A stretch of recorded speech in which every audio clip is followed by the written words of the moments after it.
모든 초점은 사람에게 있는 게 아니라 하나님께로 두는 게 예배의 정의인 것 같고, 결국 그것을 통해서 하나님을 알게 되고, 또 근데 그렇게 알게 하시는 것은 사실은 우리가 연구를 해서 또 우리가 뭔가를 노력을 해서 하는 게 아니라 성령님을 통해서만 알 수 있는 유일한 것이니까, 결국 예배는 이 삼위일체 하나님을 통해 다시 하나님을 알아가는 거, 그리고 그 하나님을 또 바라보게 되고 그 하나님을 찾게 되고 그 하나님을 누리고 또 나누는 그런 게 예배가 아닐까 생각합니다.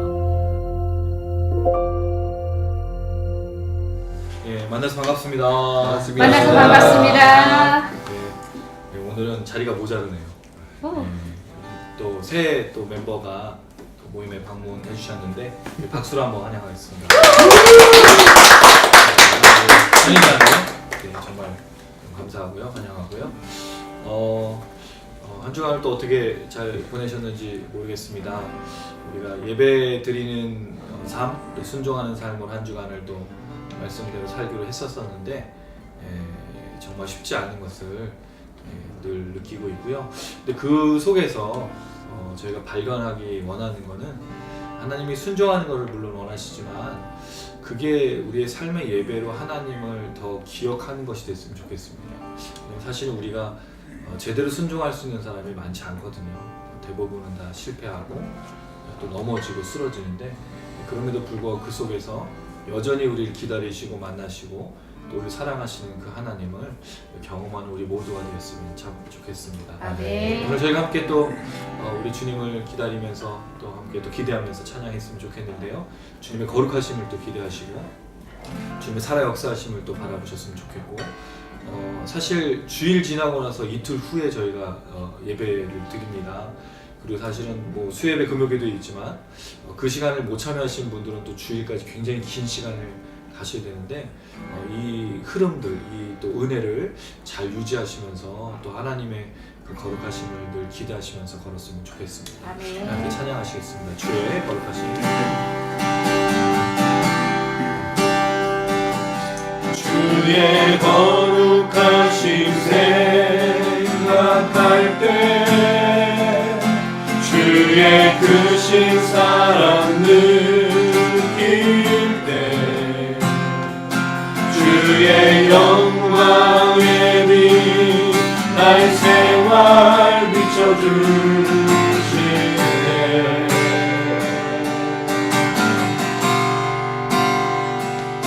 주가 주신 기쁨 맛볼 때에, 주의 사랑 속에 나 잠길 때, 주의 영광의 빛 나의 생활 비춰주실 때, 경배하리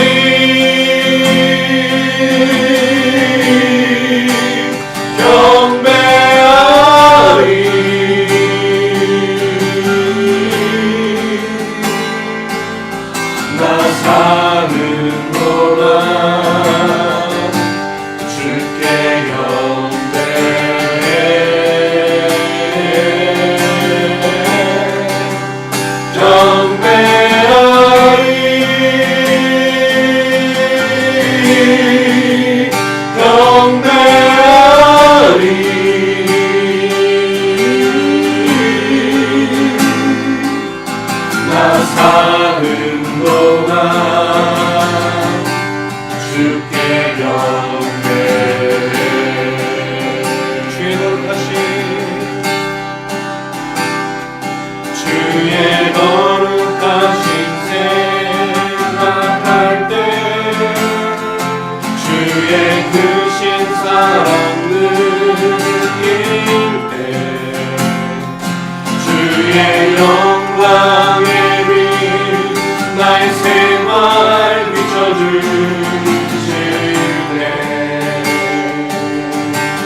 우리가 사는 동안에 주님만 경배했으면 참 좋겠습니다. 사실은 제일 어려운 게 우리 찬양이 어렵다고 생각하지는 않으실 건데요. 찬양은 정말 어려운 거예요. 왜냐하면 우리의 삶이 담겨져 있는 게 찬양이잖아요. 순종한 삶이 없이 노래만 부를 수는 없거든요. 이건 거짓말하는 거니까. 목소리로는 나타낼 수 있지만 삶으로 못한다면 사실은 찬양이 아니기 때문입니다. 그래서 이 시간 우리가 주님을 찬양하기 참 쉽지는 않습니다. 그런데 찬양할 수 있는 이유가 있죠. 우리 안에 계신 성령님이 있고 또 우리 죄를 용서하신 예수 그리스도가 계십니다. 그 두 분을 의지하면서 이렇게 또 고백하며 나아갑니다. 주님 우리 찬양을 받으시고 우리 지금 또 채워주셔서 주의 성령으로 역사해달라고 함께 고백하시겠습니다. 지금 이곳에 임하소서. 성령의 불로 가득 채우소서. 갈급한 내 맘에 찾아오셔서 주의 성령으로 채워주소서. 흔들리지 않는 믿음 주소서. 낭만하지 않는 믿음을 자백하는 마음 내게 주소서. 내 안에 주님 채워 주소서. 지금 이곳에 임하소서. 성령의 불로 가득 채우소서. 갈급한 내 맘에 찾아오셔서 주의 성령으로 채워주소서. 흔들리지 않는 믿음 주소서. 낭만하지 않는 믿음을 자백하는 마음 내게 주소서. 내 안에 주님 채워주소서. 지금 이곳에 임하소서. 성령의 불로 가득 채우소서. 갈급한 내 맘에 찾아오소서. 주의 성령으로 채워주소서. 흔들리지 않는 믿음 주소서. 낭만하지 않는 믿음을 자백하는 마음 내게 주소서. 내 안에 주님 채워주소서. 흔들리지 않는 믿음 주소서. 낭만하지 않는 믿음을 자백하는 마음 내게 주소서. 내 안에 주님 채워주소서. 흔들리지 않는 믿음 주소서. 낭만하지 않는 믿음을 자백하는 마음 내게 주소서. 내 안에 주님 채워주소서. 흔들리지 않는 믿음 주소서. 낭만하지 않는 믿음을 자백하는 마음 내게 주소서. 내 안에 주님 채워주소서. 흔들리지 않는 믿음 주소서. 낭만하지 않는 믿음을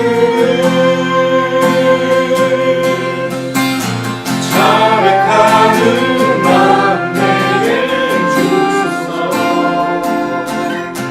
내 안에 주님 채워주소서.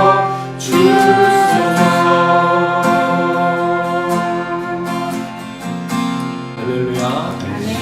오늘의 밤에 우리에게 흔들리지 않는 믿음과 자백하는 마음으로 주님의 성령이 역사하실 줄로 믿습니다. 아멘. 십자가를 잡으신 십자가를 잡으신 어린 양 예수. 내 죄 씻어주시고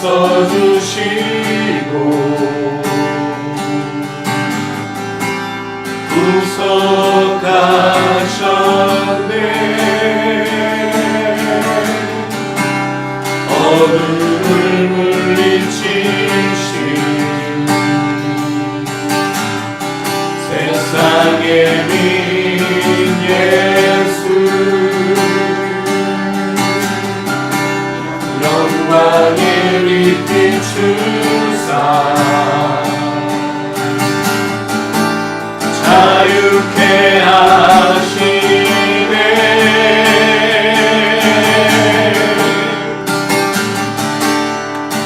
예수 하나님의 완전한 사랑, 예수 하나님의 값없는 은혜, 예수 하나님의 놀라운 지혜, 아름다운 그 이름 예수. 십자가를 잡으신 어린 양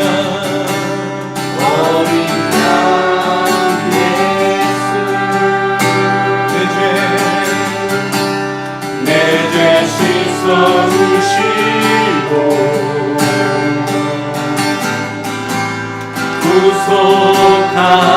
구속하셨네. 어둠을 물리치신 세상의 빛 예수, 영광의 빛 비추사 자유케 하시네.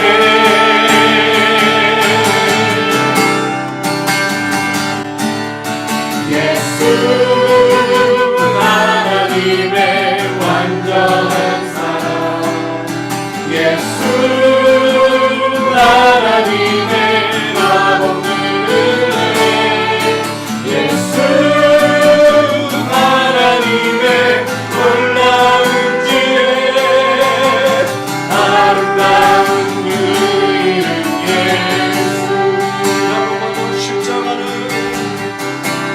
십자가를 잡으신 어린 양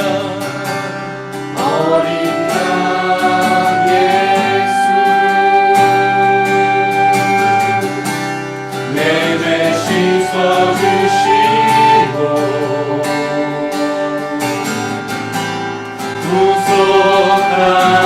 구속하셨네. 어둠을 물리치신 세상의 빛 예수, 영광의 빛 비추사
주셔서 오직 예수의 십자가의 능력과 은혜가 다시 우리에게 살아 숨쉬게 하여 주셔서 우리의 소망이 되신 예수의 거룩하신 이름과 그 능력과 그 십자가의 역사가 오늘 이 밤에 우리를 채워주셔서 이 영상을 시청하시는 모든 분들을 치료하여 주셔서 구원하여 주셔서 우리 주여 한번 올리고 간절한 마음으로 기도하시겠습니다.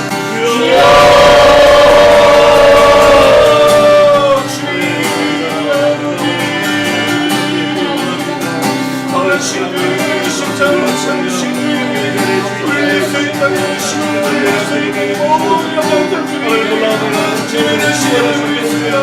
주님을 만나갑니다. 오늘 이 밤에 성령을 역사하시고 오늘 이 밤에 주님하여 주시면서 우리가 말씀하시는 우리 주님의 시간을 역사하셔서 여러분 제가 모든 사랑하고 우리의 이름으로 주님의 이름을 위하셔서 오늘 이 주의 십자가를 위해서 하나님의 역사하시는 다시 한번 우리 주님의 여러분의 주님의 역사에 대하여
대표해서 박대 선장님 기도 부탁드리겠습니다.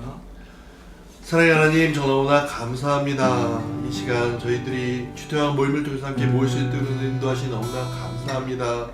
아버지 하나님, 정말 주 예수 그리스도께서 정말 저희를 위해 십자가에 돌아가시고 또 정말 부활하시고 저희들에게 생명을 주심을 너무나 감사합니다.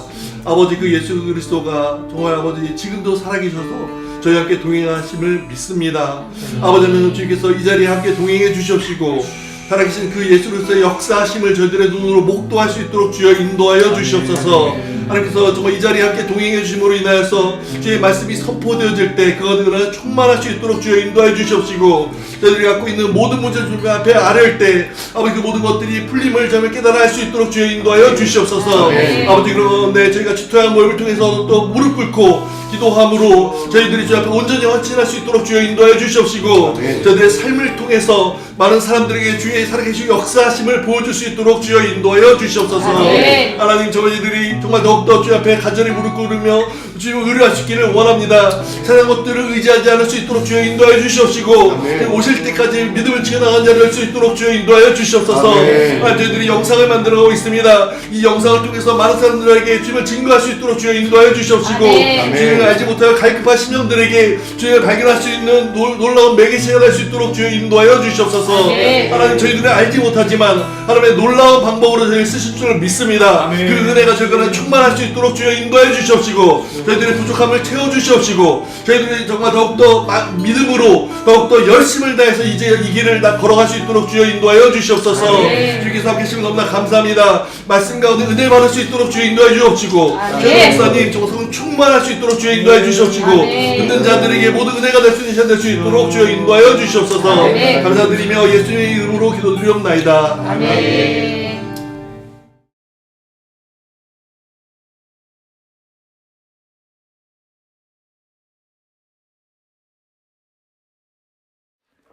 오늘 함께 나누실 말씀은 히브리서 7장 11절에서 19절 말씀이 되겠습니다. 히브리서 7장 11절에서 19절 말씀, 신약 359페이지입니다. 히브리서 7장 11절에서 19절. 저희가 한 절씩 읽으면 다 맞겠네요. 제가 읽고 오른쪽으로 돌아가면서 읽겠습니다.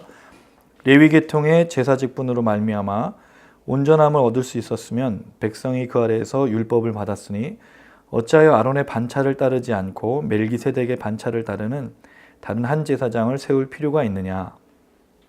제사 직분이 바뀌어졌은즉 율법도 반드시 바꾸어지리니 이것은 한 사람도 제단 위를 받들지 않는 다른 지파에 속한 자를 가리켜 말한 것이라. 우리 주께서는 유다로부터 나신 것이 분명하도다. 이 지파에는 모세가 제사장들에 관하여 말한 것이 하나도 없고 멜기세덱과 같은 별다른 한 제사장이 일어난 것을 보니 더욱 분명하도다. 그는 육신에 속한 한 계명의 법을 따르지 아니하고 오직 불멸의 생명의 능력을 따라 되었으니 증언하기를 내가 영원히 멜기세덱의 반차를 따르는 제사장이라 하였도다.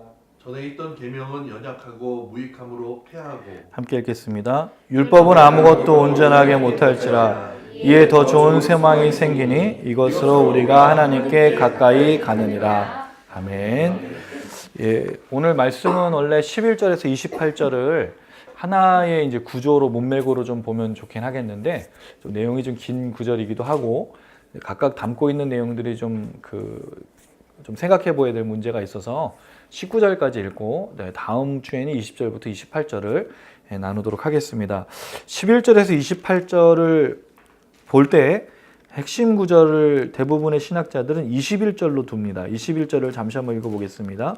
21절 시작. 그들은 맹세 없이 제사장이 되었을 때 오직 예수는 자기에게 말씀하신 이로 말미암아 맹세로 되신 것이라. 주께서 맹세하시고 뉘우치지 아니하시리니 내가 영원히 제사장이라 하셨도다. 이 21절의 맹세로 제사장이 되신 영원한 대제사장 예수를 말하는 게 이 11절에서 28절의 이제 중요한 내용으로 보고 그렇게 이제 28절을 보고 있는데요. 저희는 좀 잘라서 볼 거니까 그 내용은 저희가 다음 주에 보도록 하고 오늘 11절에서 19절에 있는 내용을 좀 생각해 보고자 합니다. 잠시 지난주의 이야기를 좀 나누고 싶은데 1절에서 저희가 그 10절까지의 내용 속에 멜기세덱의 반차를 따르는 제사장이 어떤 의미인가를 설명하면서 그가 멜기세덱보다 결국 예수가 더 위대하신 분이다라는 게 지난주의 이야기의 결론이었습니다. 그리고 벌써 한 주간이 지나고 언제 이제 화요일이 됐는지 금방 일주일이 오죠, 여러분. 그렇지 않습니까? 진짜 정말 시간이 지난주에는 만나서 막 한참 얘기하고 막 기도 나누고 그랬는데 오늘 이제 어제 제가 연락드리고 오늘 아까 호진이랑 좀 얘기했는데 벌써 화요일이네요. 금방 이렇게 시간이 지나갔습니다. 근데 지난 화요일부터 한 주간 동안 예수는 정말 위대한가로 살으셨는지를 좀 질문해 보고 싶습니다. 그 말씀을 함께 나눴었는데 예수는 정말 우리에게 위대했는가? 정말 위대하신 분인가? 그 어떤 것보다도 뛰어나신 그런 분이셨는가를 좀 질문을 드리고 싶습니다. 이렇게 질문을 드리면 누구가 방심하고 있냐면 영상을 시청하시는 분들은 그때 질문을 받지 않기 때문에 별로 방심하고 계시겠죠. 이제 별로 집중 안 하고. 여러분들은 제가 질문하는 거 되게 싫어하잖아요. 질문할 때 딴 데를 쳐다본다든가 이제 그러는데 영상을 시청하시는 분들은 그냥 편안하게 들으실 건데 영상을 시청하시는 분들께 질문 드리겠습니다. 예수가 위대하시다는 걸 들으셨는데 그 위대하심을 일주일 내내 묵상하시면서 그렇게 사셨는지 이 질문을 좀 드리고 싶습니다. 이거 마찬가지로 여기 포함된 분들에게도 마찬가지로 드립니다. 예수가 위대하다라는 것을 그럼 우리는 또 어떻게 삶에서 적용을 할까요? 예수를 위대하다고 외치기로만 다니는 건 아니지 않습니까? 근데 그거를 이제 제일 많이 생각하는 게 예수를 위해서 예배드리는 삶. 주로 이제 제가 많이 말씀드렸던 건 삶의 예배를 드려야 된다고 말씀을 드렸어요. 그럼 삶의 예배를 드린다라는 말을 하면 다들 뭐로 생각할까요? 삶에서 예배 드리는 걸 생각해. 그럼 제일 많이 적용하는 게 뭐죠? 성경 읽는 거예요. 왜? 삶에서 예배 드려야 되니까. 성경을 막 열심히 읽어요. 또 새벽 기도도 가. 수요예배도 가고 금요일도 또 기도에 가. 이걸 삶의 예배로 만약 한다면 그럼 우린 교회에서 살아야 돼요. 그럼 직장이나 가정을 다 포기하고 어디 뭐 있어야 되는 거예요? 교회에서 맨날 성경 같이 읽고 기도하고. 그게 누가 하는 거예요? 이단과 사이비가 하는 거예요. 여러분 놀랍지 않습니까? 이단과 사이비는 직장도 버리고 학교도 버리고 가정도 버리고 자기들끼리 모여서 기도하고 말씀 읽고 그거를 예배라고 얘기해요. 근데 뭐가 빠졌죠? 삶의 예배가 빠진 거예요. 그건 예배를 하는 거지. 삶은 어디 갔냐 이거예요. 그럼 삶의 예배를 얘기하면 이렇게 얘기하는 거죠. 그러면 이제 제가 늘 말씀드릴 건 우리 가정이 중요하니까 여러분 취퇴학 미니스트리의 핵심 제일 첫 번째 비전이 뭐죠? 가정 회복이에요. 우리는 가정이 회복이 돼야 교회가 회복되는 거예요. 가정이 회복이 돼야 사회가 변화되는 거예요. 왜 이 대한민국의 교회와 이 모든 사회가 문제가 생겼을까요? 뭐가 무너졌기 때문에? 결국 가정입니다. 그 가정이 무너지는 거에 앞장섰던 데가 어디예요? 교회였어요. 하나님께 예배드리고 하나님께 모든 걸 바친다고 했는데 따지고 봤더니 부모 공경하고 부모 사랑하고 자녀들을 사랑하고 남편과 아내가 사랑했던 이 모든 명령을 잊어버린 채로 하나님께 맡겨버린 거예요. 근데 여러분 예배를 열심히 드리고 온 날 남편과 아내, 부모와 자녀 그 다음에 함께한 가족들이 행복하게 그날을 보냅니까? 그날이 제일 지독하게 싸우는 날이에요. 은혜 받고 집에 들어갔을 때 제일 많이 부딪히는 게 누구예요? 가족이에요. 너무 놀라워요. 수련회 잘 마치고 우리 청년들하고 함께 다 끝나고 그냥 잘 가 막 안아주고 하고 돌아갔어요. 그럼 각자의 집으로 오면 여러분 그렇게 해서 다 회사로 가나요? 수련회 마치고 여러분 짐 들고 회사로 바로 가십니까? 어디로 가요? 집으로. 집으로 와서 누구랑? 부모와 싸우고 자녀, 형제들끼리 싸운다고 신기하게도. 거기서 뭐를 잊어버려요? 은혜를 잃어버린다. 가정이 제일 소중한 곳이에요. 한국 교회가 어떻게 보면 이걸 많이 잃어버렸다고 생각해야 됩니다. 회복하셔야 됩니다. 어쨌든 이런 얘기를 하면 이제 여러 가지 부분에서 순종, 헌신을 얘기하는데 여기 한 가지를 조금만 더 생각해 보고 싶습니다. 그게 뭐냐면 삶의 예배라고 했을 때 삶이 삶으로만 그냥 끝나면 안 된다는 거죠. 그 삶에서 예배가 되셔야 돼요. 그럼 남편으로서 예배하고 그 아내로서 예배하고 부모와 자녀로서 예배하는 게 뭐죠? 여러분이 남편으로 아내로 부모와 자녀로 살 때 누가 영광 받는 게 예배예요? 하나님이요. 여러분이 남편과 아내로 부모와 자녀로 그 삶을 사실 때 하나님 영광 받으셔야 된다고요. 그 장소에서. 근데 여러분 그 장소에서 예배 받으시는 게 뭘까요? 내가 예배 드리는 거, 내 스스로의 만족을 하는 게 아니라 나를 통해서 다른 사람이 하나님을 높일 수 있도록 하는 게 예배인 거예요. 제가 남편 역할을 잘하고 아빠 역할을 잘하고 제가 사위와 아들로서 역할을 잘할 때 누가 영광 받으시냐 이거죠. 예, 그게 삶의 예배예요. 자녀도 마찬가지입니다. 이건 또 뭐로 확장되죠? 직장에 가서. 그럼 직장에 가서 사람들이 우리를 보고 누구에게 영광 돌려야 돼요? 하나님에게요. 그게 삶의 예배. 근데 나를 보면 야, 너가 믿는 그 하나님 난 절대로 믿지 않아. 너를 보면 내가 절대로 교회 가나 봐라. 이렇게 되면 삶의 예배가 될 수가 없는 거예요. 여러분 이 순종, 삶에 대해서 얘기할 때 잘 사는 것의 큰 목적이 뭐냐면 결국 하나님의 모든 사람들이 나를 통해서 하나님께 영광 돌릴 수 있게 하는 게 삶의 예배가 돼야 되는 거예요. 한 주간을 돌아보십시오. 정말 예수는 여러분 때문에 위대해졌습니까? 아니면 오히려 예수님은 나 때문에 더 낮아지시고 욕먹고 그 십자가가 필요 없는 거라고 얘기를 듣고 있냐는 거죠. 그럼 우리는 온전한 예배, 예수를 위대하게 여긴 것이 아니었다는 거죠. 회복하셔야 됩니다. 할렐루야. 다음 한 주를 살아가실 때 가정에서 직장에서 삶의 터전에서 여러분이 살아가시는 삶을 보고 누가 영광 받으셔야 된다고요? 하나님이. 그게 삶의 예배입니다. 그런 삶을 사신 여러분 되기를 주님의 이름으로 축원합니다. 이 말씀과 함께 연결해서 예수의 위대하심에 대해서 설명한 후에 히브리서 기자가 말하는 첫 번째 내용이 있어요. 11절 말씀을 같이 한번 읽어보겠습니다. 11절입니다. 시작. 레위 계통의 제사 직분으로 말미암아 온전함을 얻을 수 있었으며 그 나라에서 율법을 받았으니 어찌하여 아론의 반차를 따르지 않고 멜기세덱의 반차를 따르는 다른 한 제사장을 세울 필요가 있느냐. 자, 이 이야기는요. 7장 1절 10절에 있는 내용을 아주 집약하는 내용이에요. 그게 뭐였죠? 멜기세덱의 반차를 따르는 예수님이 대제사장이신데 그가 왜 출현하고 그가 왜 멜기세덱의 반차를 따라야 하는가에 대한 설명이 뭐냐면 제사장, 그 당시에 제사장이 누구였죠? 레위 지파였어요. 레위 지파 제사장하고 비교를 시키고 있다는 거죠. 히브리서 기자는 굉장히 논리적으로 글을 써가고 있다고 말씀을 드렸어요. 허투루 쓴 글이 하나도 없어요. 여기에 나오는 게 뭐냐면 왜냐하면이라고 되어 있어요. 왜냐하면 레위 계통의 제사 직분으로 말미암은 뭐를 얻을 수 없다고요? 온전함을 얻을 수 없다. 여기 이제 가정법이 쓰였어요. 레위 계통의 제사 직분을 말미암아 온전함을 얻을 수 있었으면, 이건 가정법이죠. 근데 이 가정법을 왜 하죠? 예, 얻을 수 없었기 때문에 이건 여러분 비확실한, 일어날 수 없는 일들에 가정하는 거예요. 이게 마치 우리 그 영어에 배울 때 if I were, 내가 뭐였다면 했을 텐데 희망인데 일어날 수가 없는 일이잖아요. 제가 지난 주일날 그래서 뭘 얘기했었냐면 슈퍼맨 얘기를 했어요. 여러분 히어로 중에 되고 싶은 게 있었나요? 예, 꿈이 없으셨군요. 인생을 이렇게 삭막하게 살지 마십시오, 여러분. 저는 그 히어로 중에 슈퍼맨을 너무너무 좋아했어요. 그래서 제가 슈퍼맨처럼 날고 싶어가지고 고등학교 2학년 때 도서관에서 공부를 하다가 눈이 많이 온 날이었어요. 도서관 건너편에 창밖을 보니까 이게 그 집에 이렇게 흰 눈이 쌓여 있는데 제가 이렇게 늠름한 자세로 망토를 휘날리면서 딱 서 있는 걸 상상을 했어요. 네, 고등학교 2학년 때 했습니다. 초등학교 때가 아니고 유치원 어린이 때도 아닌 고등학교 2학년 때 그 생각을 하고 집으로 가던 길에, 저희가 집에 가는 길이 그 독서실에서 골목길을 쫙 따라서 그 빨간 그 가로등이 있는 몇 군데를 지나 한 200m를 걸어가야 저희 집이 있는데 눈이 오니까 이제 사람이 없잖아요. 그 밤에. 근데 여기서 좀 날고 싶다라는 생각이 들었어요.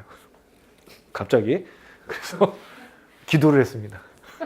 정말입니다, 여러분. 거짓말 아니야. 진짜 기도를 했어요. 하나님, 한 번만 날게 해주세요.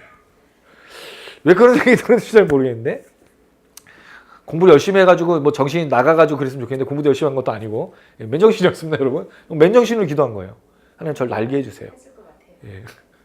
네, 그렇습니다. 그리고 나서 이제 이렇게 나르려고 했는데 날았을까요? 못 날았습니다. 그래서 기도를 다시 했습니다. 뭐가 부족한 거죠, 하나님? 저희 기도가 부족했나요? 그래서 기도를 다시 하고 마침 생각이 났어요. 원래 슈퍼맨이 나를 때는 처음부터 잘 나를 수가 없으니까 동작이 필요하더라고요. 그때 당시에 그 어떤 미니 시리즈, 미국 미니 시리즈가 있었는데 물리학 교수님, 그 선생님인지 누군가 고등학교 선생님이 외계인으로부터 그 슈퍼맨 수트를 받아가지고 그 슈퍼맨이 된 그런 미니 시리즈가 있었어요. 그걸 볼 때 평상시에 잘 모르니까 어떻게 하면 날아야 되는지 막 연습하는데 꼬마애가 와가지고 이렇게 한 다음에 하나 둘 하고 달리면 날을 수 있다고. 그게 생각이 난 거예요. 그 드라마가 생각이 나서 기도를 다시 하고, 하나님 제가 이렇게 하고 하나 둘 하면 날게 해주세요. 했죠. 어떻게 됐을까요? 날았으면 제가 여기 없겠죠. 못 날았어요. 이게 일어날 수가 없는 일이죠. 하여튼 고등학교 2학년 때 이제 그렇게 보냈는데 전혀 불가능한 얘기, 뭘 좀 벗어난 얘기지만 히브리서 기자가 말한 게 뭐죠? 레위 계통의 제사장분으로는 온전함을 얻을 수가 없다라고 얘기를 하는 거예요. 그래서 뭐가 필요한 거죠? 멜기세덱의 반차를 따르는 제사장, 다른인 겁니다. 레위 계통의 누군가가 아니라 전혀 다른 사람이 나와야만 됐는데 이 얘기가 왜 나온 거예요? 예수의 위대함을 설명하고 있었어요. 멜기세덱의 반차를 따르는 대제사장이신 예수를 설명하고 있었단 말이죠. 그래서 이 이야기를 하기 위해서 이걸 던진 다음에 더 심각한 얘기를 해요. 12절입니다. 읽겠습니다. 시작. 제사 직분이 바꾸어졌은즉 율법도 반드시 바꾸어지리니. 여러분 너무 놀라운 얘기를 하고 있어요. 뭐가 바뀌었다고 얘기하고 있죠? 제사 직분이 바뀌었어요. 원래 여러분 모세의 율법을 따라서 될 수 있는 것은 아론의 계열을 따르는 제사장밖에, 레위 제사장밖에 되지 않아요. 레위 지파밖에. 누구도 여러분 제사장을 할 수가 없었어요. 레위 지파. 근데 지금 히브리서 기자가 뭐라고 얘기하고 있죠? 제사장 직분이 바뀌었다 그랬어요. 언제요? 멜기세덱의 반차를 따르는 예수가 나왔기 때문에 제사 직분이 바뀐 거야 라고 지금 설명하고 있다는 거죠. 자, 그리고 더 심각한 얘기를 해요. 모두 바꿔줘야 된다고요? 왜 율법이 바뀌어야 되죠? 제사 직분을 성립시키는 게 뭐예요? 율법이니까. 그럼 제도를 바꿔야지 제사장 직분도 바뀌는 거예요. 근데 어떻게 추론하고 있어요? 제사장 직분이 지금 예수가 멜기세덱의 반차를 따르는 제사장인 걸 볼 때 레위제상에서 지금 누구로 바뀌었다는 거예요? 멜기세덱의 반차를 따르는, 그 지파를 따르는, 그 계통을 따르는 예수를 볼 때 제사 직분 바뀐 거야. 그러니까 뭐가 바뀌어야 된다는 거죠? 율법도 바뀌어야 돼. 자, 이 얘기를 우리는 별로 감흥 없이 들어요. 왜? 우린 제사 직분이랑 율법이 별로 중요한 사람들이 아니에요. 근데 이걸 유대인이 들었다고 생각해 보십시오, 여러분. 어떻게 들었을까요, 이 얘기를?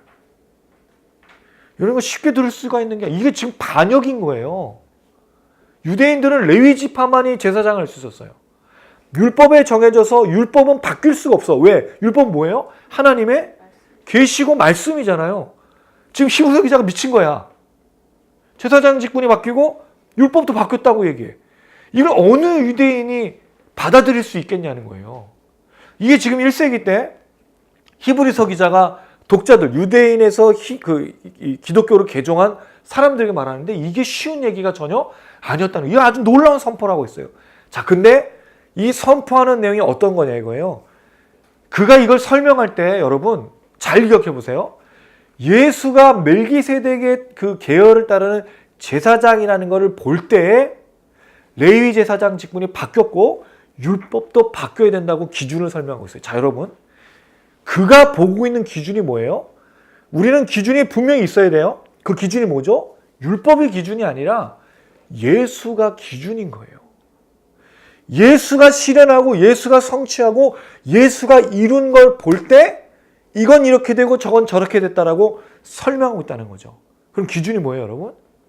예수가 기준인 거예요. 여러분, 우리 성경을 읽을 때 어떻게 읽죠? 뭐가 기준이에요? 내 기준으로 읽어요, 여러분. 우리 성경을 내 기준으로 읽는다고요. 그래서 어떻게 하죠? 이걸 여러분 정말 놀라운 사람들 많아요. 막 그날 이렇게 해서 펴. 딱 오바댜의 묵시라. 이렇게 나와. 누가 기준인 거예요? 자기가 펴서 좋은 데를 찾아서 읽는 거예요. 여러분 사실 히브리서는요 어려워요.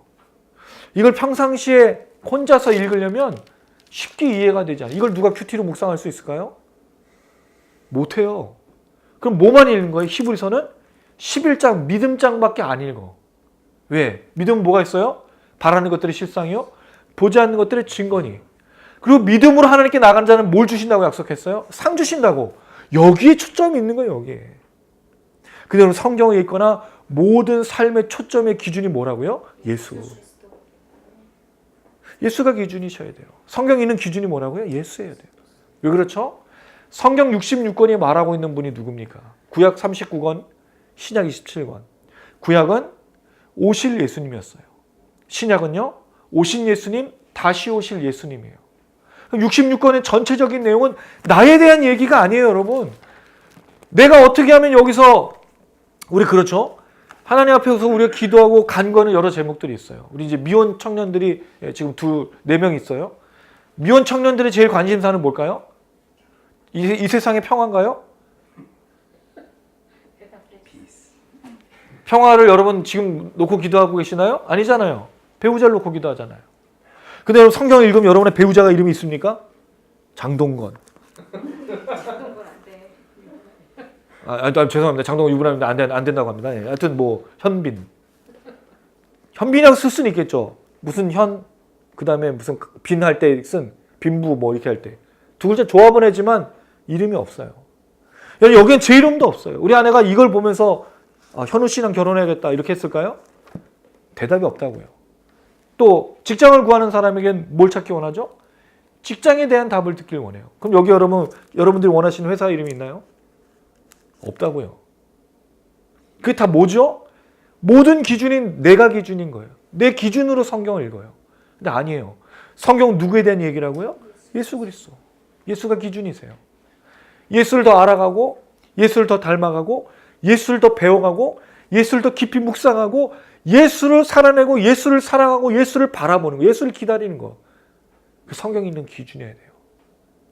만약에 여러분이 내 기준으로 성경을 읽었다면 이제 바꾸셔야 돼요. 예수님을 더 알아가는 것으로 성경을 바꾸셔야 돼요. 이 기준입니다. 히브리서 기자가 우리가 보여주는 게 그거예요. 예수를 보니까 제사장 직분이 바뀌었네. 그럼 제사장 직분을 바꾸려면 뭐가 바뀌어야 된다는 거예요? 율법이 바뀌어야 돼. 이건 너무 놀라운 얘기예요. 누가 율법을 바꾼다고 생각하겠어요? 마치 여러분 성경을 바꿔야 된다고 얘기해야 돼. 예수 때문에. 예수 때문에 성경을 바꿔야 된다고 얘기하는 거예요. 여러분 이게 성경 바꾸는 일이 쉬운 일이에요? 지금 이 시대만에 성경 바꾼다면 무슨 일이 나와요? 이단이에요. 사입이에요. 예수 때문에 내가 율법이 바뀌어야 된다라고 증언하고 있다는 거죠. 그러가 설명한다. 13절. 한 사람도 제단 일을 받들지 않는 다른 지파에 속한 자를 가리켜 말하는 것이다. 이것은 한 사람. 제단 일을 한 번도 해본 적이 없는 사람이 제사장이 됐다는 얘기예요. 왜? 멜기세덱의 반차를 따르는 누가? 예수가. 그래서 이 얘기를 하는 거예요. 자, 근데 그는 어떤 지파 출신이죠? 14절 읽겠습니다. 시작. 우리 주께서는 유다로부터 나신 것이 분명하도다. 이 지파에는 모세가 제사장들에 관하여 말한 것이 하나도 없고. 그렇죠. 모세 율법에 따르면 누구만요? 레위 지파만. 그럼 예수님 무슨 지파였어요? 유다 지파예요. 그럼 전혀 상관이 없는 사람이 됐어요. 근데 뭐라고 설명하죠? 15절. 멜기세덱과 같은 별다른 한 제사장이 일어나는 것을 보니 더욱 분명하다. 왜? 멜기세덱의 반차를 따르는, 계통을 따르는, 지파를 따르는 예수를 보니까 더 확실하다. 이건 정확한 건 아닐 수 있는데 그냥 저는 이런 생각이 들었어요.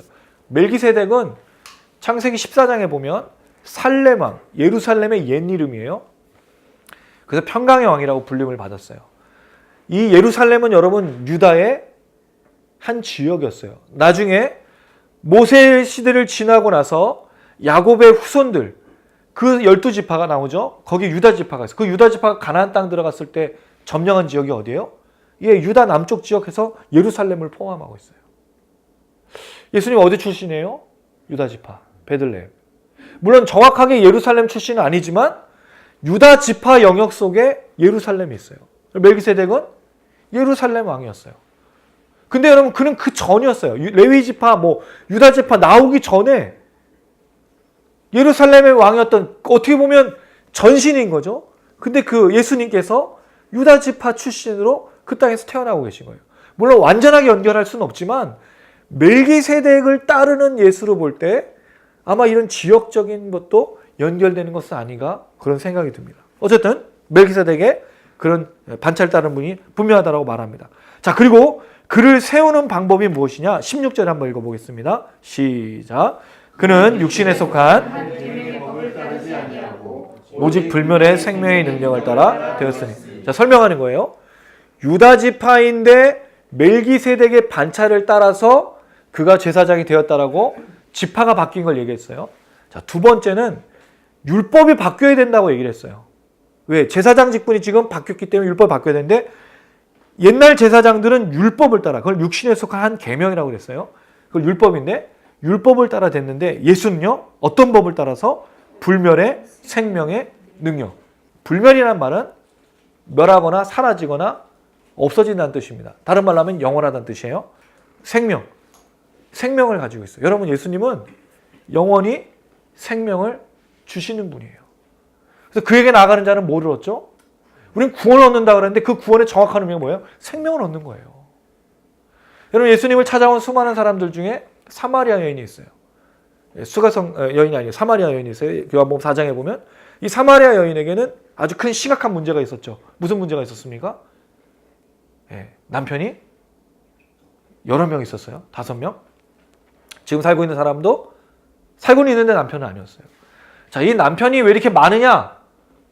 우리 이 시대에 무슨 판무파탈해가지고 무슨 그런 매력적인 여자여가지고 남편을 많이 거스렸느냐? 그렇게 보이진 않고요.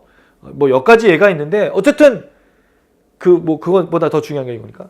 남편이 많은데 지금은 살고 있는 남자가 있지만 남편이 없어요. 그럼 이 사람에게는 뭐가 갈구의 대상일까요?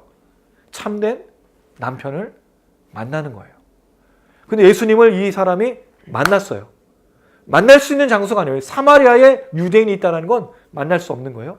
둘이 만나서 얘기를 해요. 자, 근데 처음 출발점이 뭐였냐면 물 얘기를 했어요. 근데 물 얘기를 하다가 예수님이 화제를 바꿨어요. 너에게 남편이 있느냐? 그 여자가 얘기를 해요. 자, 그랬을 때 예수님은 이 여인에게 뭘 던져주고 싶은 걸까요? 이 여인하고 얘기 속에 그 다음 얘기는 예배고 마지막 부분에 뭐가 나오냐면 이 여인을 통해서 모든 사마리아 지역, 그 지역 사람들이 구원받았다고 되어 있어요. 그 예수를 만나면 뭐가 있는 거예요? 구원을 받은 거예요. 자, 근데 이 예수를 만난 게 이 여인에게 뭐냐? 결론적으로 얘기하면 진짜 남편을 만난 거예요. 왜요? 이 여인에게 뭐가 필요했죠? 남편이요. 지금까지 수많은 남편 속에 살았지만 진짜 남편을 만나지 못했어요. 근데 이 여인에게 이 예수님은 남편이에요. 근데 놀랍게도 요한복음 2장에 첫 기적이 나와요. 그 기적이 뭐죠? 가나 혼인잔치에서 물을 포도주로 바꾼. 우리 그때 살았으면 그 기적을 통해서 우리가 포도주 장사해가지고, 죄송합니다 여러분. 물이 포도주로 바꾼. 근데 그게 무슨 잔치였죠? 혼인잔치였어요. 여러분 포도주는 누가 주는 거예요? 신랑이 주는 거예요. 그럼 누가 신랑이라는 거죠? 예수님이요. 그럼 누굴 만나요? 이 여인을 만나요. 그럼 놀랍지 않습니까? 나 이런 얘기를 보면 막 소름이 돋고 막 닭살 돋고 놀라운데 뭐 저만 놀랍죠? 뭐 맨날. 너무 놀라운 거예요. 이 여인이 남편이 많은 여인이 진짜 신랑을 만나. 근데 그 속에서 무슨 얘기가 오가냐면 내게 영원히 목마르지 않는 생수의 강을 주리라. 그게 뭐예요? 성령인데 오직 진짜 신랑만, 진짜 구원자가 주는 생명을 주는 거예요. 그리고 예수님을 만나면 뭐가 있는 거예요? 생명이 있는 거예요. 그래서 여러분 우리가 죽으면 뭐를 경험하죠? 부활을요. 예수와 함께 부활하고 영원한 생명으로 나가는 거예요. 여러분 그래서 구원인을 제발 좀 저번에도 얘기 드렸지만 죽어서 가는 나라를 우리가 천국으로 말하면 안 된다라는 거예요. 죽은 자가 가는 곳이 아니라 사실 산 자가 가는 곳이 천국이에요. 왜? 부활하기 때문이에요. 우리 다시 부활할 거잖아요. 영원히 죽는 게 아니에요. 잠시 우리 육신과 영혼이 분리가 되는 거예요. 그게 우리에게 죽음이에요. 성도의 죽음인 거예요. 예수님은 영원토록 생명을 주시는 능력인데 그 법을 따라서 멜기세덱의 반차를 따르는 제사장이라고 되었는데 17절에 보니까 시편 110편 4절 또 인용해요. 히브리서의 시편 110편 4절은 굉장히 중요해요. 멜기세덱의 반차를 따른다는 말을 계속하고 있어요. 영원이란 말은 불멸의 생명의 능력인 거예요. 자, 이게 왜 중요하냐? 왜 히브리서 기자가 볼 때 레위 제사장 직분이 사라지고 율법도 바뀌어야 되냐고 이야기하고 있는데 설명하고 있어요. 먼저 이렇게 잠깐 띄워준 다음에 그 다음 설명인데 18절 읽겠습니다. 연약하고 무익함으로 패하고. 전에 있던 율법이죠. 율법이 뭐하다고요? 연약해요. 이 연약하다는 말은 불충분하다는 뜻이 있어요. 또 나약하다, 병들었다는 뜻이에요. 여러분 계명이 문제가 있으면 어떻게 해? 기준이 문제가 있으면 여러분 누가 그걸 지켜요? 그렇잖아요. 우리가 세상을 살아갈 때 법규 내년인지 언젠지 내년 아닌데 17일인가? 제가 정확히 잘 못 봤는데 여러분 교통법규가 바뀌어서 이 주정차 단속이 좀 심해져요. 그래서 교차로 이렇게 꺾어지는 교차로 이쪽 지역에다가 차를 주차하면은 그 벌금을 맞게 돼요. 원래 그런 게 없었는데 이제 강화한다고 들었어요. 기준이 생기는 거예요, 점점.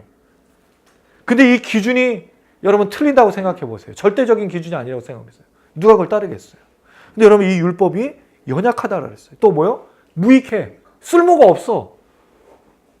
근데 여러분 지금 이게 뭐예요?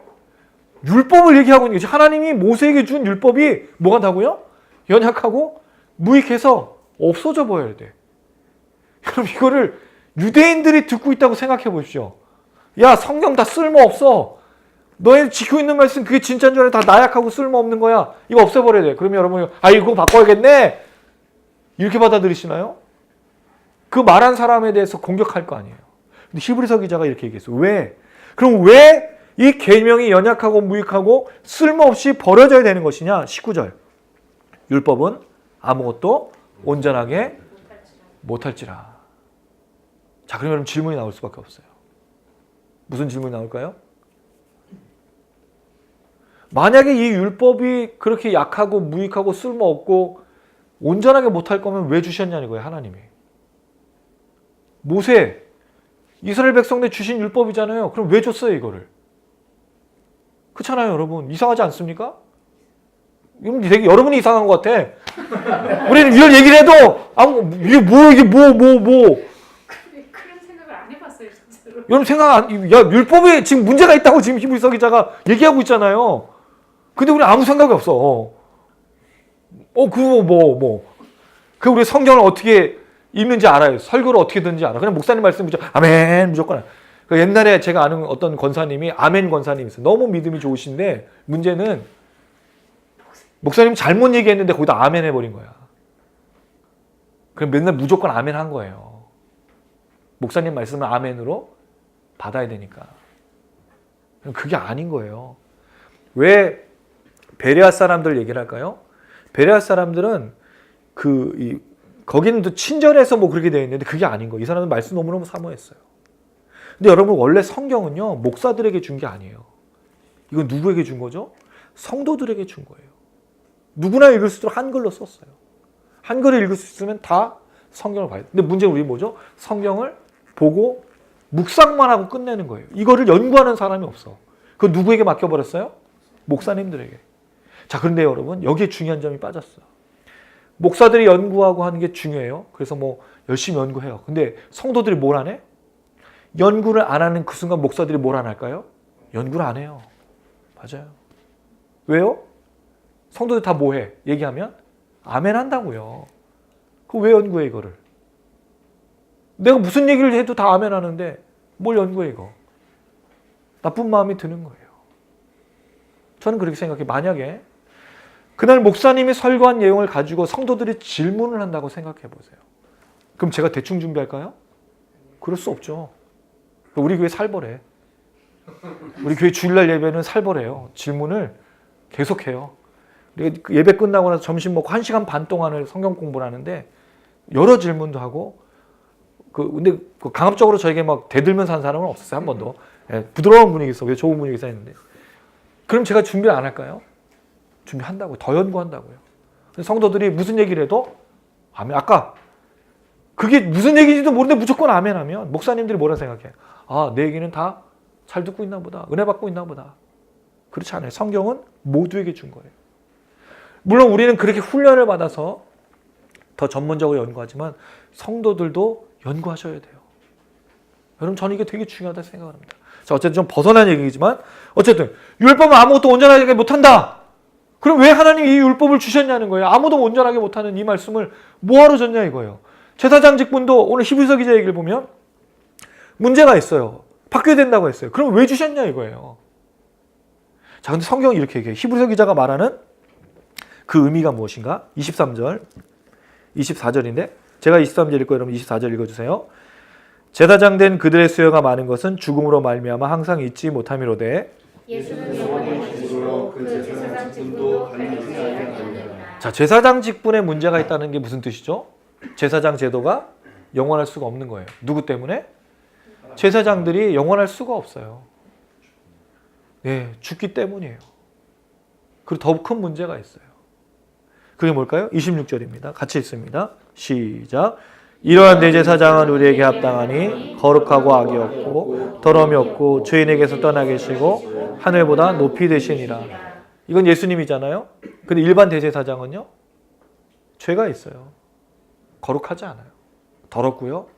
흠이 있고 악이 있어요. 그러니까 제사를 드리다가 죽기도 해요. 잘못된 불을 들여서 죽은 사람들도 있어요. 제사장 제도가 문제가 있는 게 아니라 누가 문제인 거예요? 사람이 문제예요. 두 번째로 율법에 문제가 있는 거냐?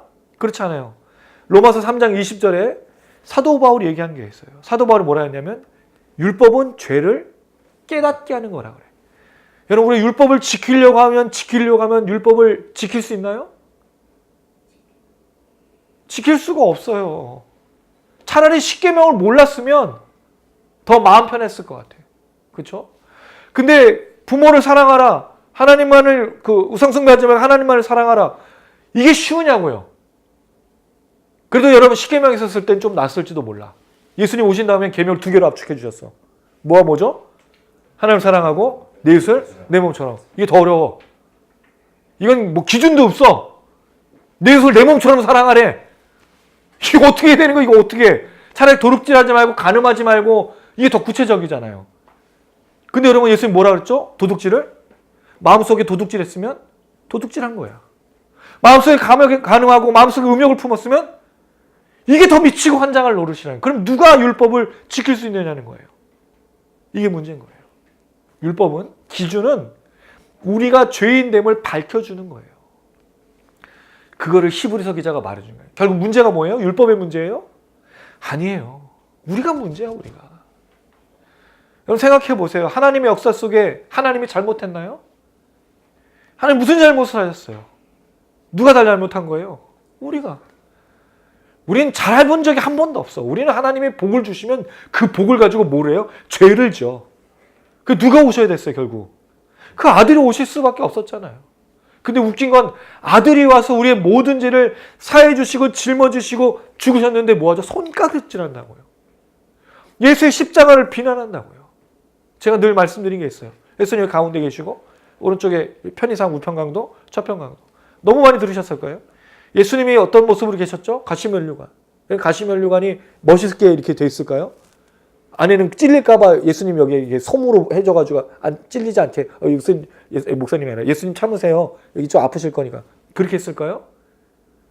손톱만한 이 가시를 머리에 박아가지고 피가 흘렀을 거 아니에요. 그리고 예수님이 그 십자가 달리기식 얼마나 고난당하셨어요. 채찍질. 채찍질이 어떤 채찍이었어요? 패션 오브 크라이스트가 좋은 점으로 해준 건 있는데 너무 또 그것만 해가지고 사순절날 맨날 그 영상만 봐. 그렇지 않나요? 성금요일날 되면 그 영상 안 트는 교회가 없어. 그게 지금 영화가 나온 지가 한 20년이 다 돼가는데 맨날 그러면서 우리 주님 날 때문에 특허사. 뭐예요 여러분? 맨날 그날만 가지고 울고 불고 난리를 부르고 평상시에는 먹고 마시고 자기 생각대로 다 살다가 그날만 울어 그날만. 그리고 되게 웃긴 건 일주일 그때 금식해. 뭐 한 끼 금식을 하든지 무슨 웃기고 있는 거예요. 평상시에 금식을 하지. 제가 제일 이해가 안 되는 거 미디어 금식. 미디어 금식은 또 뭐야? 일주일 동안 텔레비전 안 봐. 일주일 동안 핸드폰을 안 해. 그렇게 안 할 거면 왜 평상시에 안 하지? 왜 그 일주일 몰아놓고 그러면 여러분 주님이 어이구 네가 일주일 동안 날 위해서 여러분 이게 얼마나 웃긴 삶인지 아세요? 근데 우리는 그렇게 하고 있어요. 그렇게 하고 주님의 고난을 기린다고 생각하는 거예요. 왜 평상시에는 안 하고? 그 일주일이 문제가 아니라 평생이요. 우리가 그만큼 치사하다고요, 여러분. 문제가 누구에게 있어요? 하나님에게 있는 게 아니에요. 예수님에게 있는 게 아니에요. 근데 다 우리에게 있는데 누구한테 전가하죠? 우리는 뭐만 문제만 있으면 다 하나님이 하면 나오라고 하는 나오라고. 막 빨간띠 두르고 투쟁. 가운데 계신 예수님 가시면류관 쓰시고 여기 온몸이 뜯겨가지고 목이 마르다. 얼마나 힘이 없었으면 물을 마셔서 목이 마르다 했는데 누가 적셔가지고 포도주 뒀는데 너무 힘이 없으니까 마시지도 못하고 벌거벗은 채로 있으셨어요. 여러분 예수님이 거기에 무슨 여기 식스팩 딱 이러면서 달려가지고 내가 너희를 구원할 거야 이런 게 아니라고요. 그런데 누가 여기서 예수님을 믿죠? 우편강도. 정상적인 반응은요 비난하는 거예요. 이게 우리의 모든 현실이야. 근데 이 사람 미친 거야. 자기도 멜리아들에서 죽어하는데 예수님 보고 이런 예수님 보고 뭐라 그래요? 당신의 나라에서 나를 기억해달라 그래. 여러분 모든 문제는 누구에게 있는 거예요? 하나님에게 있는 게 아니에요. 사람에게 있다고요. 이 율법의 문제, 제사장의 문제가 왜 바뀌었을까요? 사람 중에 지킬 사람이 없어. 율법을 지킬 사람도 없고 제사장으로 온전히 섬길 수 있는 사람도 없는 거예요. 근데 누가 오셨죠? 예수가 이 모든 제사장 직분을 다 감당하셨어. 멜기세덱의 반차를 따라 그가 영원히 죽지 않고 불멸의 생명의 능력으로 제사장 제도를 다 감당하신 거예요. 또 율법을요 누구도 못 지켰어요. 그러나 예수님만이 이 율법을 지키신 거예요. 그래서 그 때문에 우리가 율법을 지키지 않아도 그만 믿으면 생명을 얻게 된 거예요. 이게 얼마나 감사한지 몰라요. 여러분 우리가 할 주간 아까 위대한 얘기했죠. 삶의 순종 얘기했죠. 우리가 삶의 순종 없어요. 순종할 수가 없어 우리가.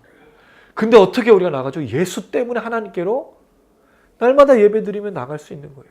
그 우리 삶은 어떤 삶이에요? 주님이 매일매일 새롭게 주신 삶인 거예요. 감사하며 사셔야죠. 여기에 제일 중요한 부분은 우리의 상황과 환경으로 주님의 은혜를 평가하는 게 아니라 우리는 이미 받은 이 놀라운 이 제사제도, 이 율법의 제도를 완성하신 주님을 갖고 있으면 환경과 상황으로 하나님의 은혜를 평가하지 않는다라는 거예요. 뭐로요? 예수 한 분만으로. 그럼 감사가 안 나올 수가 없어요. 기대 안 할 수가 없고 바라보지 않을 수가 없는 거예요. 이걸 히브리서 기자가 얘기합니다. 그래서 뭐라고 하죠? 이에 더 좋은 소망이 생기니. 이 더 좋은이라는 말은 히브리서 기자가 잘 쓰는 말이에요. 소망이 생겼어. 무슨 소망이요? 더 좋은 소망. 누구 때문에? 예수님 때문에. 이 예수 때문에 우리가 소망이 생겼어. 이게 누구한테 하냐 여기냐면요. 히브리서 독자들. 어떤 사람들이었죠? 여러분 기억나시죠? 명예를 잃어버리고 수치당하고 있죠. 재산을 빼앗기고 있고 욕을 먹고 있고 심지어 죽기에 예수 믿는 것 때문에 핍박당하는데 근데 여러분 봐봐요. 잘 보세요. 저 원래 보세요라는 말을 제가 잘 안 쓰는데 그 사람들이 그런 애 어떤 사람 잘 들어봐 이런 사람이었고 어떤 사람은 잘 봐봐 그 봤는데 여러분 뭐 얘기하는 거 잘 들어보면 되는 건데 어쨌든 저도 보세요라고 얘기하는데 뭘 얘기하고 있죠?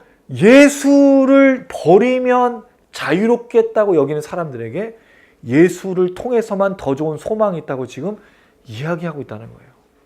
다시요. 이게 예수님이에요. 지금 명예와 수치, 모든 괴로움과 아픔들, 눈물들, 환경의 모든 문제가 다 누구로부터 온 거예요? 예수. 이 예수를 버리면 이 사람들은 자유가 있고 평안함이 있다고 생각한 거예요.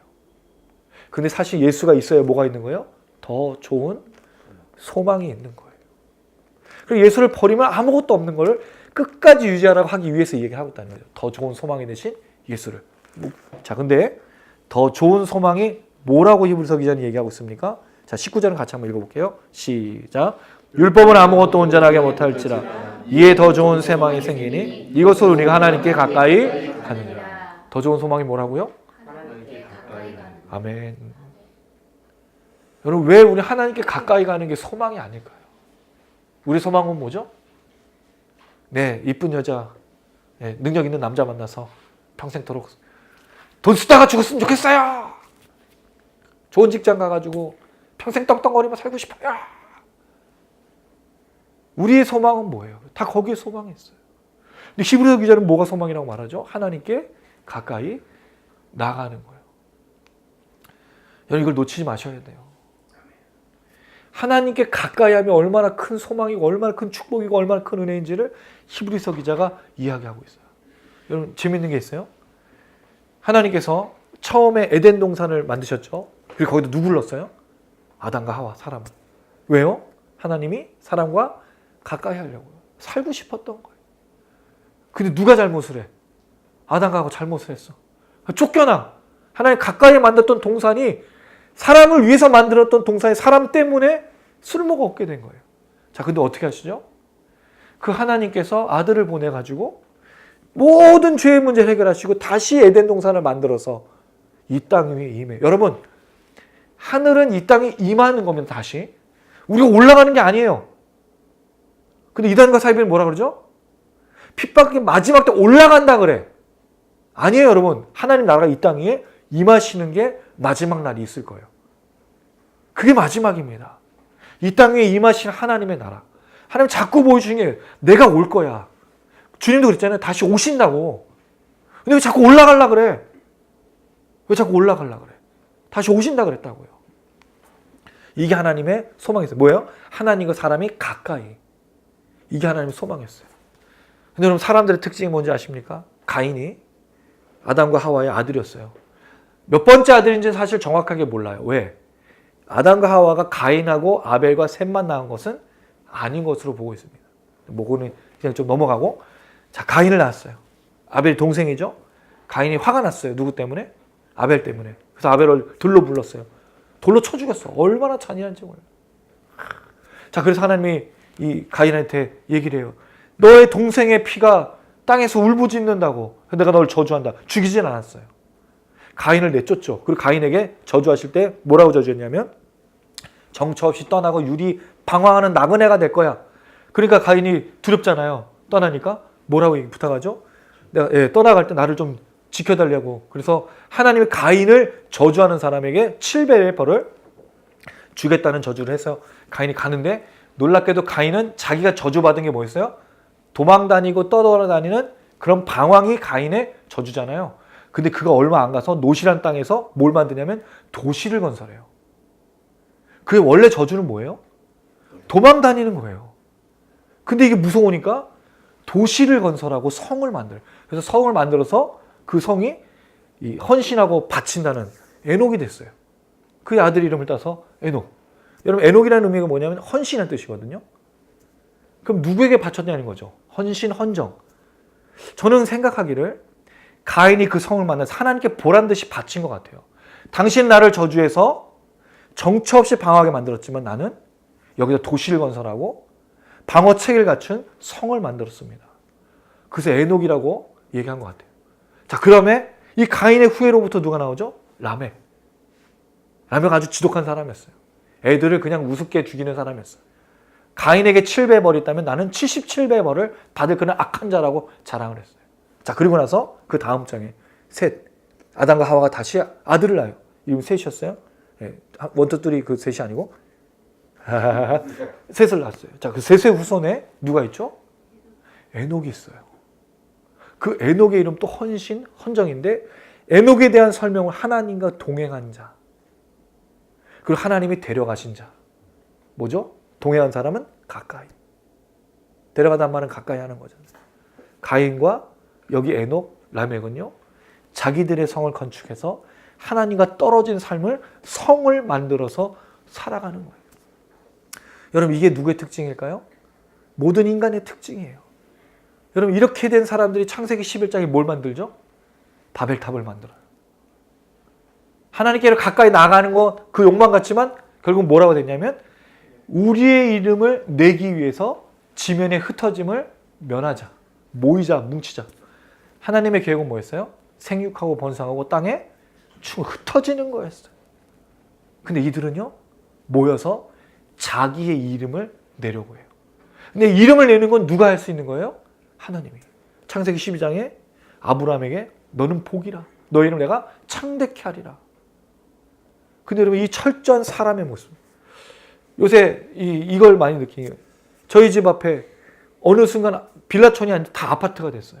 지금도 짓고 더 높이 짓고 완전 꽉 막힌 그런 도심의 모습들, 잿빛 가운데 있는 아파트들. 다 뭐죠? 자기만의 집을 짓고. 여러분 옛날에는요. 옆집이랑 우리 집이랑 대문도 없었어. 담이 있어도요. 담도 높지도 않았어요. 옆에 누가 사는지 봐봐. 지금 여러분 옆에 사람이 우리 집 문 옆에 이렇게 벽에 서가지고 이렇게 쳐다보면 뭐라 그래요? 신고한다고. 옛날엔 다 이웃사촌 너무 담 넘어 살고 그냥 모두가 다 한 가족이었어요. 지금은요. 자기만의 성을 지어요. 나밖에 없어. 어떻게 보면 이가 인간의 특징이에요. 근데 성경은 뭐라고 얘기하고 있죠? 하나님께 가까이 가는 것이 더 소망이라고 얘기하고 있어요. 오늘 이 말씀이 우리에게 순종의 말씀이 되었으면 참 좋겠습니다. 지금 이 시대 사람들은요. 자기 성을 짓고 자기 방어체계를 가지고 떠나지 않으려고 뭉치고 있어요. 그리고 하나님께 가까이 가는 게 목적이 아니고 뭐가 소원이에요? 자기의 성을 건축하는 게 목적이에요. 여러분 그렇게 기도하고 있어요. 그렇게 예배드리고 있어요. 근데 우리는 하나님께 더 가까이 가는 것이 우리의 소망이 되었으면 참 좋겠습니다. 그런 여러분들 되시기를 주님의 이름으로 축원합니다. 아멘. 예, 말씀대로 우리 같이 또 찬양하고 또 기도했으면 좋겠습니다. 여러분 정말 이 소망이 주님께 가까이 가는 것이 되는 것은 정말 쉽지 않습니다. 우리는 분명히 다른 소망들이 있거든요. 그걸 무시하는 게 아닙니다. 그걸 기도하지 말라는 게 아닙니다. 근데 여러분 그게 하나님께 가까이 가는 것을 방해하는 것이라면 사실 그걸 놓고 기도하지 말아야 될지도 모르겠습니다. 결코 우리는 그것을 포기하지 않고 또 그걸 가지고 하나님께 가까이 나가려고 하거든요. 그게 방해가 될 수 있다는 사실을 기억하시면서 이제 주님께 가까이 가는 것이 소망이 되신 여러분들이 간절히 소망합니다. 우리 같이 한번 찬양하실게요. 주께 가까이. 주께 가까이 날 이끄소서. 간절히 주님 말을 원합니다. 채워주소서. 주의 사랑을 진정한 사랑 누릴 수 있도록 주께 가까이 날 이끄소서. 간절히 주님 말을 원합니다. 채워주소서. 주의 사랑을 진정한 찬양 드릴 수 있도록 목마른 나의 영혼 주를 부르니 나의 맘 만져 주소서. 주님 말을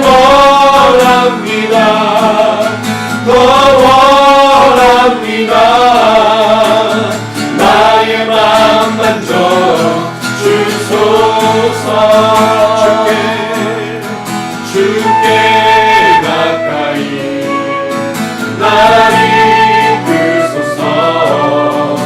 간절히 주님만을 원합니다. 채워주소서. 주의 사랑을 진정한 찬양 드릴 수 있도록 목마른 나의 영혼 주를 부르니 나의 맘 만져 주소서. 주님만을 원합니다. 원합니다. 나의 맘 만져 주소서. 주께 가까이가 나를 이끌소서. 간절히 주님만을 원합니다. 채워주소서.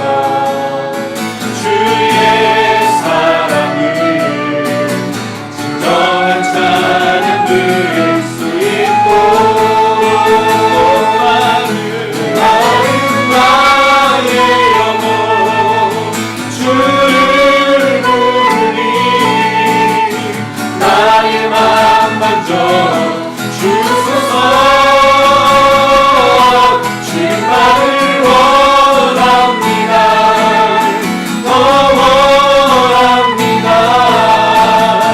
나의 맘 만져 주소서.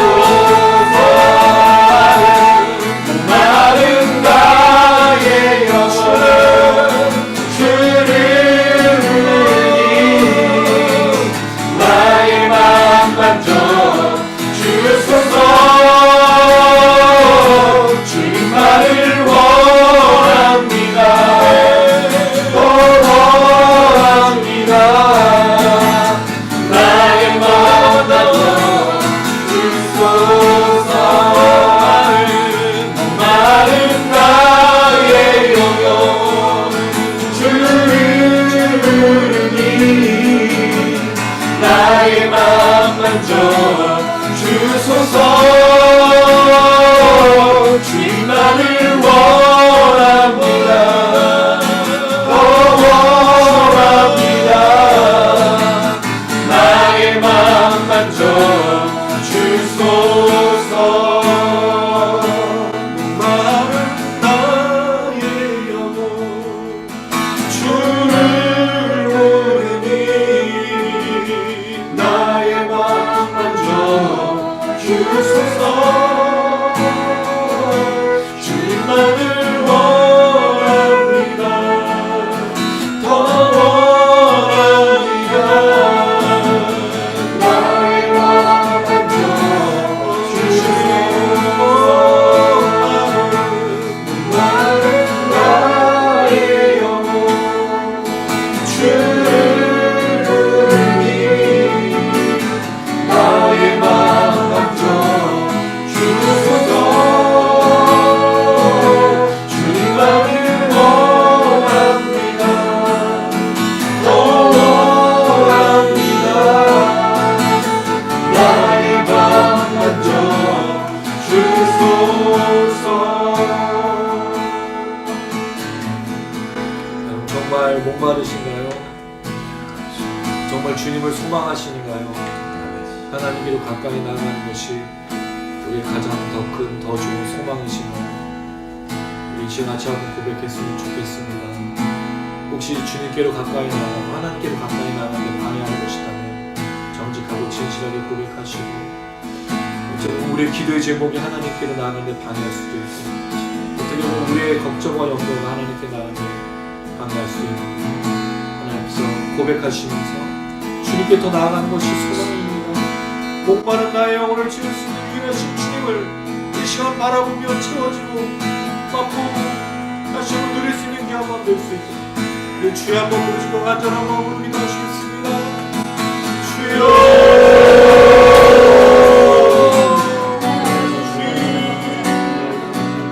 우리 마음을 만져주시고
사랑이 많으신 아버지 하나님, 우리가 목마릅니다.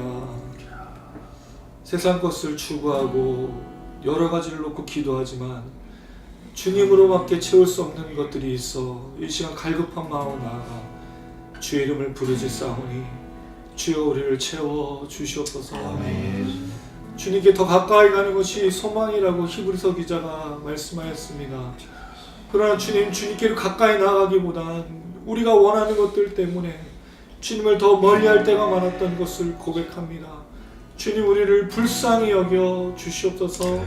우리를 깨끗게 하여 주시고 주님으로만 만족하며 주님으로만 기뻐하며 주님께로만 더 가까이 나아가는 우리가 될 수 있도록 축복하여 주시옵소서. 하나님, 아직도 말씀을 듣고 기도하고 있지만 우리가 가지고 있는 것을 놓지 못할 때가 참 많은 것을 고백합니다. 주님께로 가까이 나가기보다는 다른 것이 더 소망일 때가 많은 것을 고백합니다. 주여, 이 시간 정직하고 진실하게 주님 앞에 우리의 모든 소원과 갈망과 기도 제목을 드립니다. 온전히 주님으로만 채워주고 주님을 갈급해하고 주님으로만 맛볼 수 있는 놀라운 평안과 안식을 우리에 허락하여 주시옵소서. 말씀대로 주님께 가까이 나가는 것이 더 큰 소망이 될 수 있도록 하나님 도와 주시옵소서. 물론 하나님 아버지, 이 모든 일 가운데 간절한 소망들이 있습니다. 눈물로 기도하는 기도 제목들이 있습니다. 주님만이 들어주셔야 될 것들이 있습니다. 그러나 하나님, 정말 정직하게 그것들이 우리의 것을 막고 하나님께 나가지 못해 가는 것들이라면 내려놓을 수 있는 힘을 주시옵소서. 흔들리지 않는 믿음을 허락하여 주시옵소서. 오직 주님만을 바라보고 주님만으로 채워지는 그 놀라운 역사를 허락하여 주시옵소서. 이 시간 기도하는 모든 사람들에게 이 은혜를 허락하여 주실 줄로 믿습니다. 아멘. 예수 나의 조치료자, 그의 눈이 머문 곳은 나의 슬픔과 고통, 고개를 들어 그의 눈을 볼 때에 난 알아내 예수 나의 좋은 치료자.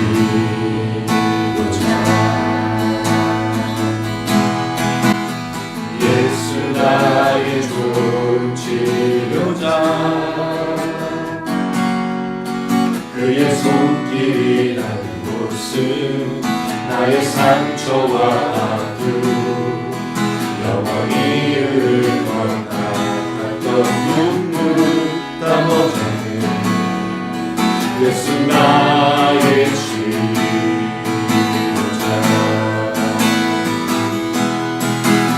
나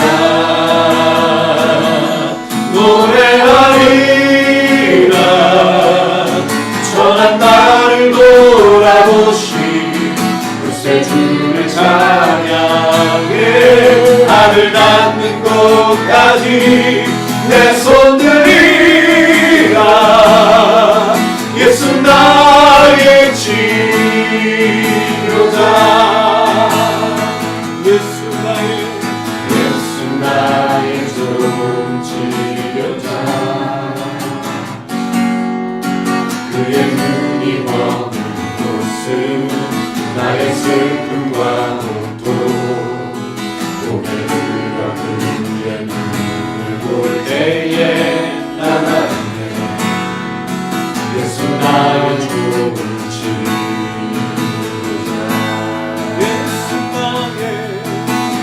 예수 나의 좋은 치료자,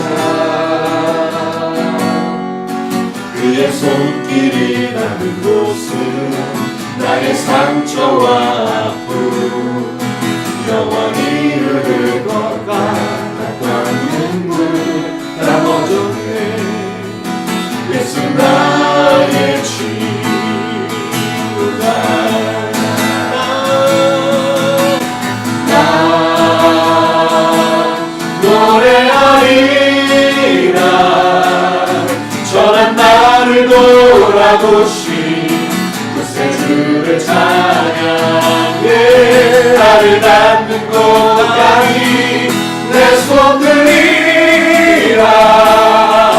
예수 나의 치유다. 예수 나의 조치유다. 그의 눈이 머문 곳은 나의 슬픔과 고통 고백이라 올 때에 나 예수 나의 조치유다.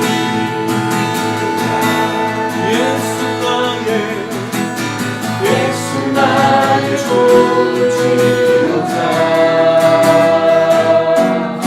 그의 손길이 닿는 곳은 나의 상처와 아픔 영원히 흐를 것 같았던 눈물 다 젖네. 예수 나의 치유다. 다같이 우리 손 들고 나 노래하리라 전한 나를 돌아보신 구세주를 찬양해. 나를 닿는 곳까지 내 손 들이라. 예수 나의 치유다. 나 노래하리라 전한 나를 돌아보신 구세주를 찬양해. 나를 닿는 곳까지 내 손 들이라. 예수 나의 치유다. 나 노래하리라 전한 나를 돌아보신 구세주를 찬양해. 나를 닿는 곳까지 내 손 들이라. 예수 나의 치유다. 나 노래하리라 전한 나를 돌아보신 구세주를 찬양해. 나를 닿는 곳까지 내 손 들이라. 예수 나의 치유자. 예수 나의 치유다. 예수 나의 치유자. 할렐루야. 주님만이 우리를 치료하십니다. 멜기세덱의 반차를 따른 대제사장으로 제사제도와 율법의 모든 것들을 완성하심으로 말미암아 우리를 하나님께로 이끄시는 분이십니다.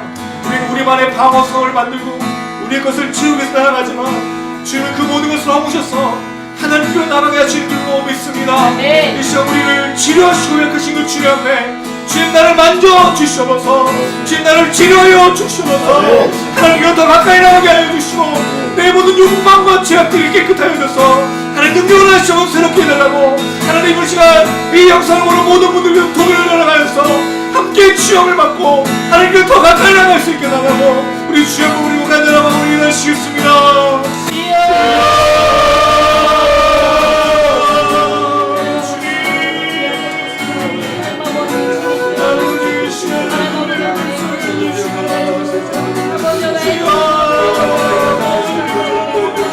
하나님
많으신 아버지 하나님, 예수님 때문에 우리가 하나님께로 가까이 나갈 수 있게 되었습니다. 아멘. 하나님을 아버지라고 부르며 하나님을 기대하며 하나님을 소망하는 삶이 되었습니다.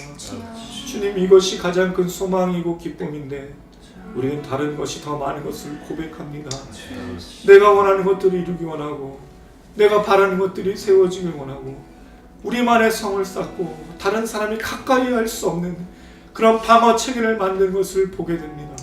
하나님, 우리가 다시 한번 하나님께로 가까이 나아갈 수 있는 은혜 허락하여 주셔서 누구나 서로 맛보며 사랑하며 격려하며 그 온전한 관계 속에서 하나님을 누릴 수 있도록 축복하여 주시옵소서. 아멘. 이것이 우리의 소망이 되어서 이 땅을 향해 나아갈 때 남편과 아내와 부모와 자녀로 또 아들과 딸로 또 회사에서의 사장과 직원으로 또 학교에서 선생님과 학생으로 삶의 터전에서 우리의 본본의 모습으로 살아갈 때 하나님 치유의 역사가 일어날 수 있도록 도와주시옵소서.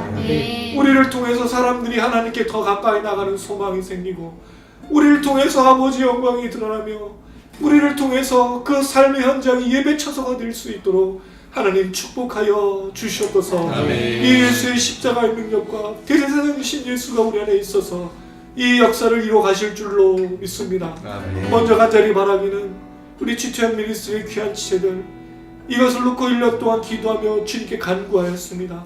주여, 모임이 충만하게 되어지고 성령의 역사가 일어나며 잃어버린 영혼들이 돌아오고 죽은 영혼이 살아나는 귀한 모임이 될 수 있도록 축복하여 주시옵소서. 아멘. 이 모임에 나온 자들이 하나님께 더 가까이 나아가며 부끄럽고 두렵고 떨리는 마음으로 나왔다가 평안과 안식으로 돌아갈 수 있도록 축복하여 주시옵소서. 아멘. 영상을 보시는 분들이 마음의 평안을 누리고 안식을 누리고 대제사장이신 예수를 깨달음으로 말미암아 하나님께 더 가까이 나아가는 것이 소망이 되어지는 말씀의 역사를 누릴 수 있도록 하나님 축복하여 주시옵소서. 아멘. 그래서 하나님 아버지, 이때 가정이 회복되어지고 교회가 회복되어지고 이 나라와 이 모임, 이 역사가, 이 민족이 회복되어지고 그래서 정말 이 온 세상에서 온 열방 속에서 하나님의 이름과 예수 이름이 높아지는 역사가 나타날 수 있도록 우리를 사용하여 주시옵소서. 이제 각자의 삶으로 돌아갑니다. 또 주님을 잃어버리고 예수 대제사장을 부를 수밖에 없는 우리들입니다. 그러나 그때마다 주님이 기억나서 주님을 더 가까이 하고 하나님 더 가까이 것이 소망이 되어 이 회복의 은혜로 말미암아 날마다 걸어가는 우리 모두가 될 수 있도록 한 주간을 지켜주시고 승리케 하여 주시옵소서. 아멘. 감사드리며 예수님의 이름으로 기도드렸습니다. 아멘. 양들의 큰 목자이신 우리 주 예수를 영원한 언약의 피로 죽은 자 가운데서 이끌어내신 평강의 하나님이 모든 선한 일에 너희를 온전하게 하사 자기 뜻을 행하게 하시고 그 앞에 즐거운 것을 예수 그리스도로 말미암아 우리 가운데서 이루시기를 원하노라. 영광이 그에게 세세 무궁토록 있을지어다. 아멘. 그래서 용서합니다.